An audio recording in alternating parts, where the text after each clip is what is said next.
भगवान श्री कृष्ण ने गीता में जो संदेश दिए वे हमें जीवन के विभिन्न पहलुओं पर गहरे विचार करने का अवसर देते हैं।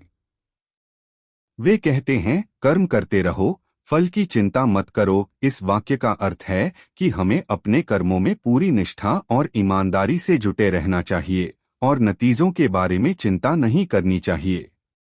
जब हम कर्म करते हैं तो भगवान हमें अपनी कृपा से मार्गदर्शन देते हैं। यही सच्चा आत्मविश्वास है कि हम अपनी क्षमता पर विश्वास करें और परिणाम चाहे जो हो अपने कर्तव्यों को निभाते रहें।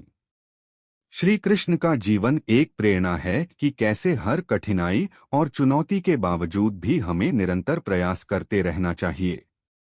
जब श्री कृष्ण ने अर्जुन को गीता का उपदेश दिया तो अर्जुन निराश और असमंजस में थे, लेकिन श्री कृष्ण ने उन्हें यह समझाया कि हर व्यक्ति के जीवन में उतार चढ़ाव आते हैं और अगर हम सही मार्ग पर चलें तो कोई भी बाधा हमें रोक नहीं सकती।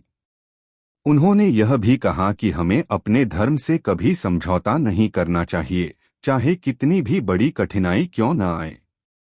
श्री कृष्ण का जीवन हमें यह सिखाता है कि जीवन में सफलता पाने के लिए हमें अपने डर को खत्म करना होगा। हमें अपनी गलतियों से सीखना होगा और अपनी पूरी क्षमता से काम करना होगा।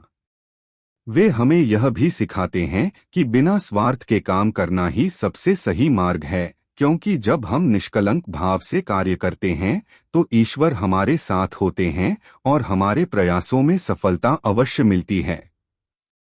श्री कृष्ण का संदेश है, जो हुआ वह अच्छा हुआ, जो हो रहा है वह अच्छा हो रहा है और जो होगा वह भी अच्छा ही होगा।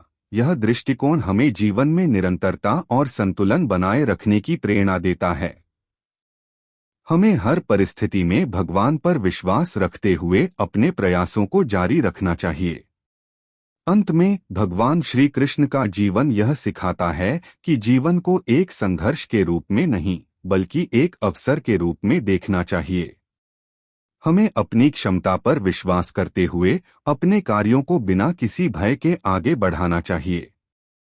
हम जो भी कार्य करें उसमें पूरी निष्ठा और समर्पण से जुटे रहें, क्योंकि यही असली सफलता है।